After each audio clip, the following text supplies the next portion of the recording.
What is post-hardcore? One thing I like about these request videos is they sometimes get me a bit out of my comfort zone. Post-hardcore is a genre I wrote off a long time ago, perhaps a bit unfairly. Post-hardcore is easily one of the most misunderstood genres of music, or at the very least, one that I, personally, misunderstood the most. As someone who is a huge fan of melodic metalcore,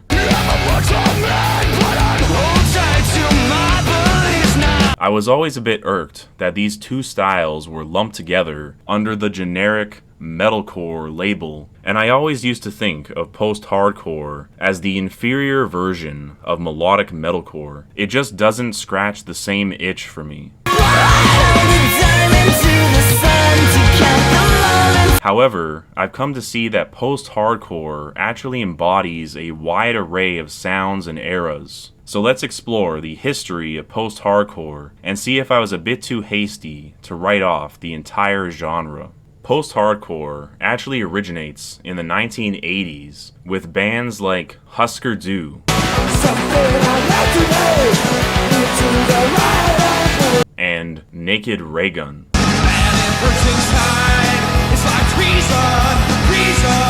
Understandably, these bands sound the most like plain old hardcore punk.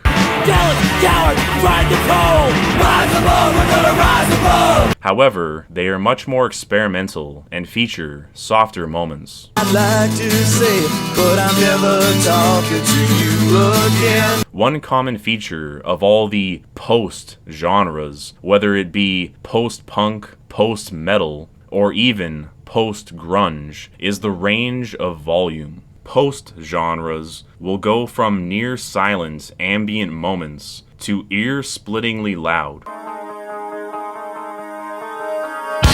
And this is most evident in post-hardcore. After all, the main difference between metal and hardcore is that metal is heavy and hardcore is noisy. So that contrast between silence and loudness is most pronounced in post-hardcore. Fugazi might best exemplify this old-school post-hardcore sound. When thinking of the original post-hardcore, along with post-punk, it's essentially the original hipster music. It has an indie rock quality to it. In the 90s, there was a more angry offshoot. The early alternative metal bands, what I consider to be proto-alternative metal, are heavily post-hardcore inspired. Bands like Helmet,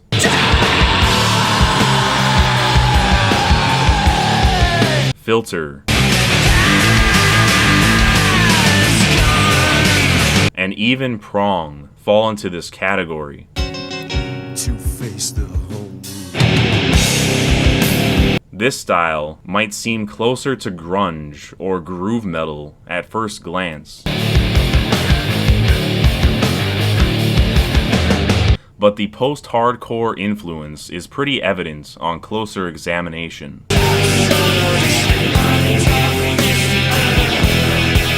That's why I say amen, I shut. Your will to speak clearly. It's just a more metallic variant. It should also be noted that Deftones and Chevelle also take inspiration from post-hardcore. And while they differ a bit from those other bands, I still think they broadly fall into that proto-alt metal category, if not just straight up alt metal. In a similar vein, even Limp Bizkit's Results May Vary album is a bit post-hardcore influenced.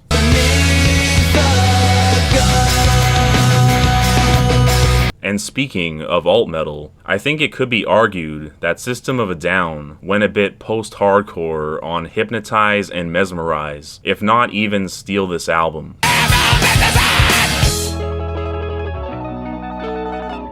I also must mention Refused, who had a pretty out there sound for punk rock, almost reminiscent of mathcore at times.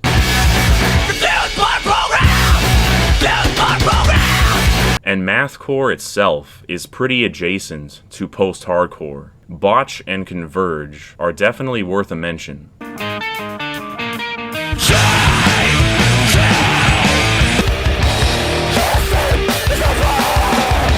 I'd even say that the Dillinger Escape Plan incorporated post-hardcore into their mathcore sound on their album Miss Machine.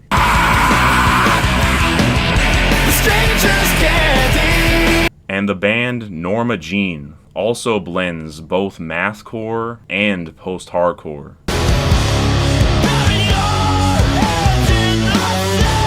At the turn of the century, post-hardcore started leaning heavily into emo territory, but nevertheless, there were still great bands like AFI and At the Drive-In, as well as more pop-punk variants like Seosin and Hawthorne Heights. I can't make it on my own. There are also heavier bands like Under Oath, who even flirt with sludge metal a bit at times. There's also a niche offshoot of post-hardcore that got extremely popular in the late 2000s and early 2010s that blends the style with melodic metalcore and glam metal. Bands like Falling in Reverse and Escape the Fate fall under this category.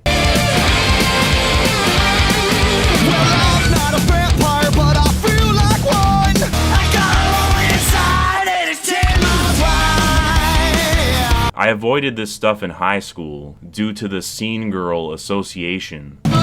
Admittedly, it's a bit of a guilty pleasure, but there are some fun tracks in this offshoot.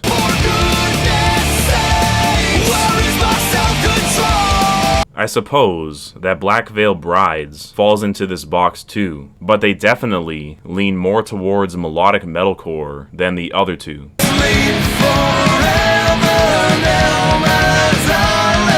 There's also Coheed and Cambria, who blend post-hardcore with prog metal. Honestly, some of their songs, straight up, sound like an emo version of Dream Theater.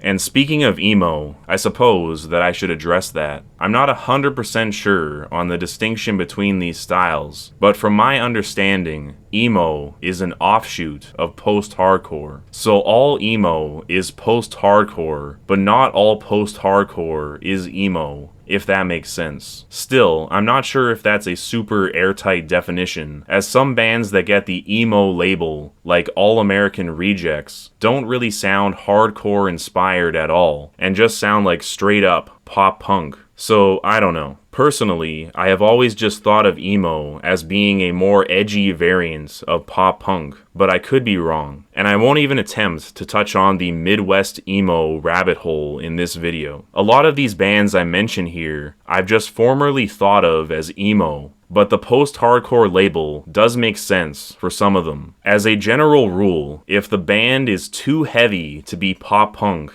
and not heavy enough to be melodic metalcore, it is probably post-hardcore. And if it's post-hardcore from the early 2000s, then it's probably emo. Bands like Pierce the Veil, Sleeping with Sirens, and Alexis on Fire are examples of this more emo type of post-hardcore. Doing research for this video, and just studying music in general, I'm starting to think that decades are arguably more important than genres for most people's taste. The post-hardcore sound has evolved so much over the decades, and each era has a pretty different vibe. I suspect someone who likes the 2000s post-hardcore would be more likely to enjoy pop punk or melodic metalcore than the 80s post-hardcore bands. It's interesting to see how a genre of music changes so much with the times. In the 80s, post-hardcore was a hipster alternative to hardcore, an upbeat form of punk rock. In the 90s, post-hardcore went in a more metallic and grungy direction, embracing groovy guitar riffs and lengthy, strained vocals. And in the 2000s, post-hardcore became more bipolar, having a sound that almost sounds like it bounces back and forth between pop music and death metal.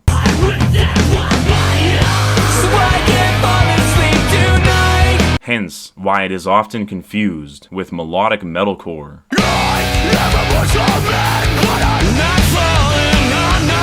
While post-hardcore has a rich history, it hit max popularity in the early 2000s, and the vast majority of post-hardcore bands are from this era. I'll even note, pun intended, that the soundtrack to Death Note is also post-hardcore, especially Light's theme.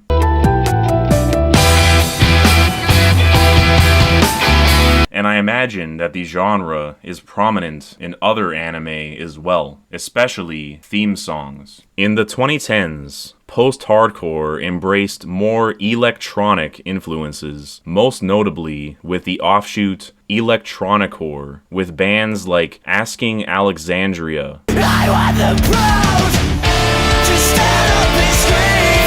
and Attack Attack.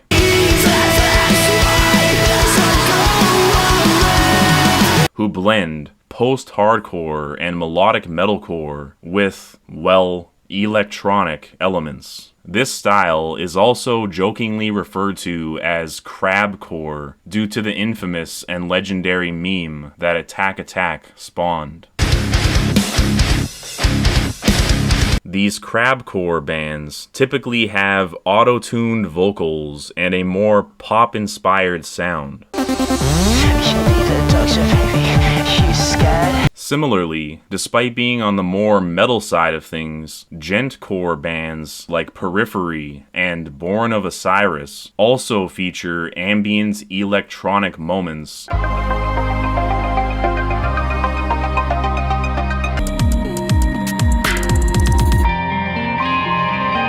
and more pop-style vocals. Though these bands are much heavier than the Electronicore bands, as they also take influence from Meshuggah.